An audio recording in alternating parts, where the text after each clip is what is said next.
लोग बोलते हैं जीसस क्राइस्ट ईसाइयों का परमेश्वर है, लेकिन बाइबल इसके बिल्कुल उल्ट बोलती है।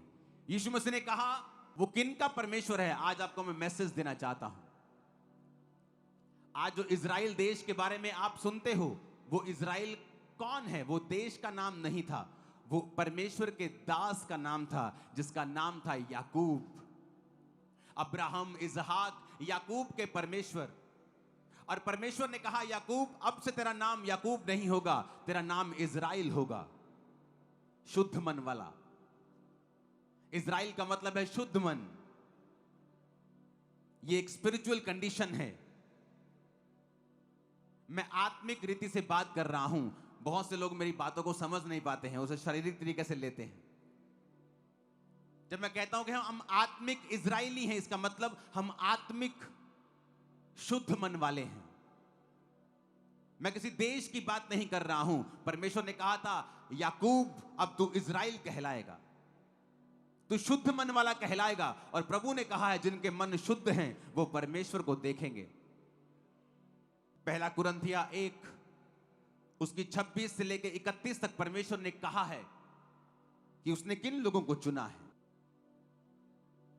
उसने कहा, हे भाइयों, अपने बुलाए जाने को तो सोचो कि ना शरीर के अनुसार बहुत ज्ञानवान, ना बहुत सामर्थी, ना बहुत कुलीन बुलाए गए, परंतु परमेश्वर ने जगत के मूर्खों को चुन लिया है कि वो ज्ञानवानों को लज्जित करें, और परमेश्वर ने जगत के निर्बलों को चुन लिया है कि वो बलवानों को लज्जित करें, और परमेश्वर ने जगत के नीचों को, जगत के तुच्छ लोगों को, जो है भी नहीं, उनको भी चुन लिया है कि जो अपने आप को कुछ समझते हैं उन्हें व्यर्थ ठहराएं, ताकि कोई प्राणी परमेश्वर के सामने घमंड न करने पाए। 27 आयत को मैं फिर से पढ़ूंगा। परंतु परमेश्वर ने जगत के मूर्खों को चुन लिया है ताकि ज्ञानवानों को लज्जित करें। परमेश्वर ने जगत के निर्बलों को चुन लिया है, जगत के नीचों को, जगत के तुच्छों को, जो नहीं हैं उनको चुन लिया है। परमेश्वर ने कहा इजराइल लोगों को, इजराइलियों, मैंने क्यों तुम लोगों को चुना कि मैं पूरे जगत के ऊपर अपने नाम को प्रकट करूं। इसलिए नहीं कि तुम सामर्थी थे, मैंने तुम्हें इसलिए चुना क्योंकि तुम सब जातियों में सबसे थोड़े थे। आज भी इजराइल, अगर आप देश की बात करें तो कुछ ही मिलियंस में, 5-7 मिलियन में वो देश की पॉपुलेशन खत्म हो जाती है। जैसे पूरे लुधियाना डिस्ट्रिक्ट की जितनी पॉपुलेशन लगा लो, इतने के आसपास उनकी पॉपुलेशन है। अब मैं ये शरीर की बात कर रहा हूं, अब मैं ये शारीरिक देश की बात कर रहा हूं। तो परमेश्वर ने कहा मैंने इजराइलियों तुम्हें इसलिए चुन लिया कि तुम थोड़े थे। यीशु मसीह किन लोगों के लिए आए हैं आज मैं आपको बताना चाहता हूं। यीशु ने कहा मैं धर्मियों को बुलाने के लिए नहीं आया हूं, मैं अच्छे काम करने वालों को बुलाने के लिए नहीं आया हूं, मैं तो पापियों को बुलाने के लिए आया हूं। धर्मी को परमेश्वर की जरूरत नहीं, परंतु पापियों को परमेश्वर की जरूरत है। वैद्य की जरूरत तो बीमारों को है। अगर कोई वैद्य ये कहे कि नहीं तू बीमार है, अब मैं तुझे नहीं लूंगा, कोई हॉस्पिटल ये कहे मैं बीमार को नहीं लूंगा, अच्छे भले आना, तो उस हॉस्पिटल का कोई फायदा नहीं। यीशु मसीह ने कहा मैं जगत के मूर्खों के लिए आया हूं, जिनको जगत ने त्याग दिया, जो जगत के लिए खुरचन के समान थे, जिनको उनके परिवार ने त्याग दिया, जिनको उनके समाज ने त्याग दिया, जिनको धोखा दिया गया, जो मूर्ख कहलाए गए, जो निर्बल थे, कमजोर थे, शोषित लोग थे, दुखी लोग थे। यीशु मसीह ने कहा मैंने उनको चुना है। इसलिए उनको चुना है कि वो थे तो निर्बल, लेकिन अब निर्बल रहेंगे नहीं, थे तो कमजोर, लेकिन अब कमजोर रहेंगे नहीं, थे तो पीछे, लेकिन अब पीछे रहेंगे नहीं, बल्कि जो आगे हैं वो भी उनको देखकर शर्मिंदा होंगे कि परमेश्वर ने क्या कारनामा किया जबरदस्त। उसने कहा मैंने जगत के निर्बलों को चुन लिया है। जब मैं परमेश्वर में आया तो मैं एक पागल व्यक्ति था। डिप्रेशन के अटैक्स के कारण रोज अलग अलग तरह के नशे यूज करता था, शराब पीता था, हर ड्रग्स, मेडिकल ड्रग्स से लेके हर ड्रग्स लेता था, ताकि मेरा जो अटैक है वो डिप्रेशन का वो कम हो जाए, क्योंकि मैं मसीह का एक विरोधी था। अपनी फैमिली को चर्च जाने से रोक दिया था मैंने, और मैंने सोचा था कि मैंने बहुत बड़ा काम कर दिया, बड़ा दलेरी का काम कर दिया, लेकिन जानता नहीं था कि परमेश्वर का हाथ भयंकर है और भारी है। किसी व्यक्ति ने मुझे कुछ नहीं कहा, लेकिन इसका मतलब यह नहीं कि परमेश्वर ने कुछ नहीं कहा। परमेश्वर न्याय करता है, वो अपने समय के ऊपर जवाब देता है। उसका जवाब जब आता है तो सबके मुंह बंद होते हैं, होते कि नहीं होते हैं। जो आपकी बेइज्जती करने की कोशिश कर, जब परमेश्वर उनको जवाब देता है तो पूरे जगत में फिर उनकी निंदा होती है, क्योंकि आप जवाब नहीं देते हैं। यीशु मसीह ने कहा, युद्ध मेरा है, तुम्हारा नहीं। तुम्हें सिर्फ खड़े रहना है और यहोवा के उद्धार को देखना है। और हमारा युद्ध किसके साथ है? मांस और लहू के साथ, किसी व्यक्ति के साथ, किसी विरोधी के साथ। लिखा, तुम्हारा युद्ध मांस और लहू से नहीं बल्कि अंधकार की शक्तियों के साथ है। जीसस ने आपको इसलिए चुना है क्योंकि आप निर्बल थे। मैं कभी सपने में भी इमेजिन नहीं कर सकता था कि इतने लाखों लोगों के सामने मैं माइक लेकर कभी बोल पाऊंगा, क्योंकि जब मेंटली अपसेट के अटैक, डिप्रेशन के अटैक होते थे, और वो अटैक बढ़ गए थे कि सिर्फ ड्रग्स से ही, और वो भी ड्रग्स वो नहीं जो डॉक्टर आपको देते हैं कंट्रोल करने के लिए आपके मेंटल चीजों को, वो परे हो चुकी थी। हाई डोज की ड्रग्स की खुद लेनी पड़ती थी उनको, थोड़ा सा उससे ध्यान हटाने के लिए। कभी नहीं सोचा था कि ऐसे मूर्ख व्यक्ति को, ऐसे पापी व्यक्ति को कभी परमेश्वर अपनी महिमा के लिए खड़ा कर सकते हैं, और उसके द्वारा हजारों लाखों लोगों की जिंदगी चेंज कर सकते हैं। क्योंकि उसने कहा है, मैंने जगत के मूर्खों को चुन लिया, मैंने जगत के पापियों को चुन लिया, मैंने जगत के निर्बलों को, तुच्छों को, जो कुछ नहीं है उनको चुन लिया, ताकि अपने आप को जो कुछ समझते हैं उन्हें मैं शर्मिंदा कर सकूं कि परमेश्वर की महिमा है जो कुछ हो रहा है, किसी इंसान की नहीं। कि ये व्यक्ति बड़ा अच्छा बुला रहा है जी, ये बड़ा पढ़ा लिखा, मैं कंप्यूटर इंजीनियर हूं, लेकिन जब मेरा सब कुछ जीरो कर दिया तब परमेश्वर ने मुझे चुना, ताकि जब मैं कुछ बोलूं, जब आने वाले दिनों में इस्तेमाल हूं, तो मैं ये ना कहूं कि मैं अच्छा बोलता था, परमेश्वर ने मुझे चुन लिया। मैं ये कह सकूं कि मैं एक पापी था, पागल हो चुका था, लोगों के सामने बात नहीं कर पाता था। अब परमेश्वर ने मुझे चुना ताकि सारी महिमा, सारा इज्जत परमेश्वर के नाम को जाए। हालेलुया। उसने आपको इसलिए चुना है कि वो आपके द्वारा अपनी महिमा दूसरों पर प्रकट करना चाहते हैं, इसलिए उसने आपको चुना है। उसने कहा, तुम राजपदधारी हो, तुम याजकों का समाज हो, तुम पवित्र लोग हो, तुम्हारे द्वारा मैं लोगों के ऊपर प्रकट करूंगा अपनी सामर्थ को। और यही आपकी बुलाहट है कि परमेश्वर ने आपको चुना है, जगत के निर्बलों को चुना है। जिसको जगत ने त्याग दिया, परमेश्वर ने उन लोगों को पहले चुना है। उसके चुनाव के लिए तारीफ करो, जितनी हाथों में ताकत है उसने आपको चुना है।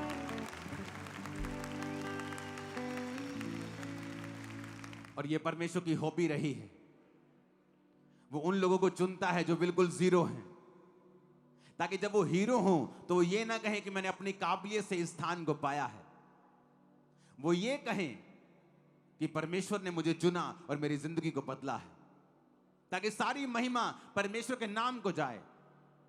जब आप न्यायों की पुस्तक 6 उसकी 12 से 15 आयत में पढ़ते हैं तो लिखा, यहोवा के दूत ने दर्शन देके कहा, हे शूरवीर सूरमा, यहोवा तेरे संग है।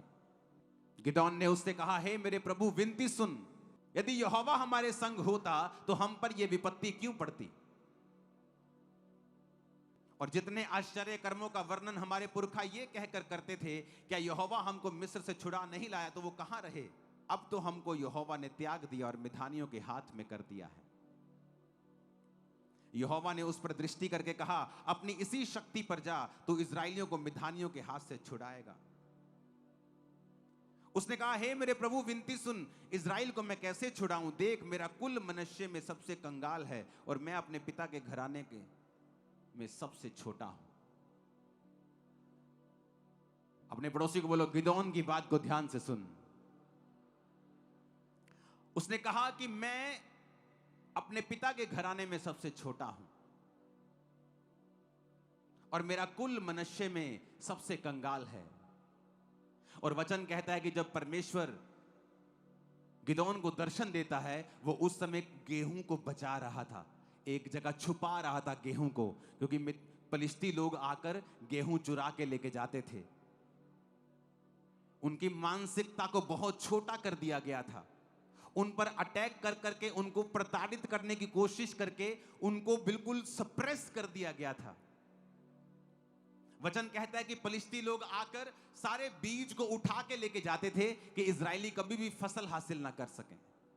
और वचन कहता है कि जब वो एक कुंड में गेहूं को छुपा रहा था, उस समय दूत उसको कहता है, हे शूरवीर सूरमा, यहोवा तेरे संग है, मैं तेरे द्वारा इजरायलियों को छुड़ाऊंगा। उसने कहा, मेरे द्वारा तू कैसे छुड़ाएगा? मेरा कुल मनुष्य का है, मैं हमारे कुल में मैं सबसे कंगाल हम हैं। यानी ये कुल की बात हो रही है, एक गोत्र की बात हो रही है। वो कह रहा है कि एक ये गोत्र है ना जो हमारा, इस गोत्र में जो सबसे कंगाल आदमी है वो मैं हूं। जो मेरा कुल है ना, जो मेरा परिवार है, मैं हमारे मनुष्य गोत्र में सबसे कंगाल है। और कहता दूसरी बात, मैं अपने परिवार में सबसे छोटा हूं। यानी प्रभु तुझे गलती लग गई है, क्योंकि तूने इस इजराइल के सबसे छोटे व्यक्ति के साथ संपर्क किया है। क्योंकि एक तो हमारा कुल मनुष्य में सबसे कंगाल है, और दूसरा मैं अपने पिता के घराने में सबसे छोटा हूं। तो तुझे गलती लग गई है परमेश्वर। तू किसी ऐसे व्यक्ति के पास जा जो कोई शानदार हो, जो ऊंचा लंबा हो, तगड़ा हो, अच्छा पढ़ा लिखा आदमी हो, थोड़े पैसे वैसे वाला हो कि लड़ने में उसको जरूरत पड़ेगी कि पैसा थोड़ा सपोर्ट हो, उसके पास थोड़ा बिजनेस करता हो। लेकिन परमेश्वर ने कहा, नहीं, क्या तू नहीं जानता, परमेश्वर ने जगत के निर्बलों को चुन लिया, परमेश्वर ने जगत के तुच्छों को चुन लिया, जो कुछ नहीं है उन्हें चुन लिया, ताकि जो कोई अपने आप को कुछ समझते हैं उन्हें लज्जित करें। और वचन कहता है, गिदोन गया, और वो गया और फलिस्तियों को हराया। उसने एक सेना को इकट्ठा किया और फलिस्तियों को हराया। उसके पास इतनी सेना हो गई कि परमेश्वर ने कहा, नहीं, मैं इतनी बड़ी सेना के द्वारा तुझे जीत नहीं दूंगा। और उसने फिर 300 व्यक्तियों को बड़े तरीके के साथ चुना और फिर फलिस्तियों को हराया। उसमें भी परमेश्वर ने कहा, मैं तुम्हारे बल के द्वारा तुम्हें जीत नहीं दूंगा, लेकिन सिर्फ 300 व्यक्तियों के द्वारा तुम्हें जीत दूंगा। वो बार बार आपको मैसेज करता रहा है परमेश्वर, पुराने नियम से लेकर नए नियम तक, कि मैंने जगत के सबसे छोटों को, सबसे तुच्छों को, सबसे लाचारों को चुन लिया है। लाचार रखने के लिए नहीं, बल्कि टॉप के ऊपर लेके जाने के लिए। तैयार रहो टॉप पे जाने के लिए, ये बुलाहट है तुम्हारी। नया आमीन खड़कने वाले चाहिए मेरे को चर्च। आमीन ऊंचे चाहिए चर्च। Hallelujah, hallelujah. कहता मैं मनुष्य में सबसे कंगाल है मेरा कुल। प्रभु तुझे गलती लग गई है कोई। अपने पड़ोसी को बोलो, यहोवा को गलती नहीं लगती है। ऊंची आवाज में कहो, यहोवा मिस्टेक नहीं करता है। उसने समझाने की कोशिश की स्वर्गदूत को। देखो स्वर्गदूत उसके पास खड़ा है और उसने कहा, हे शूरवीर सूरमा, यहोवा तेरे संग है। और स्वर्गदूत उसको कह रहा है, लेकिन वो क्या कह रहा है? कहता तुझे गलती लग गई है परमेश्वर, जो तू बातें बड़ी बड़ी कह रहा ना कि मैं तेरे द्वारा छुड़ाऊंगा। मेरा कुल मनुष्य में सबसे कंगाल और मैं अपने पिता के घराने में सबसे छोटा हूं। यानी तूने उस व्यक्ति को अप्रोच किया है जो सबसे बेकार है। और जीसस ने कहा, मैं बेकार को चुनता हूं ताकि टॉप के सामने उसे और ऊंचा कर सकूं और अपनी महिमा कर सकूं। आपकी बुलाहट है टॉप के ऊपर जाना, बेस्ट के ऊपर जाना। आमीन ऊंचे वाला चाहिए चर्च। और वचन कहता है, परमेश्वर उसके संग रहा और उससे बात करता रहा और उसको सिखाता रहा किस तरह से जाना है, किस तरह से युद्ध करना है। यीशु मसीह के जन्म से पहले शारीरिक युद्ध होते थे, अब शारीरिक युद्ध नहीं होते हैं। अब वही युद्ध हमारा आत्मिक हो चुका है, लेकिन बुलाहट वही है। जगत के निर्बलों को उसने चुन लिया, जगत के तुच्छों को उसने चुन लिया ताकि वो ज्ञानवानों को लज्जित करें, ताकि बुद्धिमानों को लज्जित करें, अमीरों को लज्जित करें। परमेश्वर ने कहा मैंने तुम्हें इसलिए चुन लिया। ऊंची आवाज में कहो हालेलुया। यही आपकी बुलाहट है। अपने पड़ोसी को बोलो।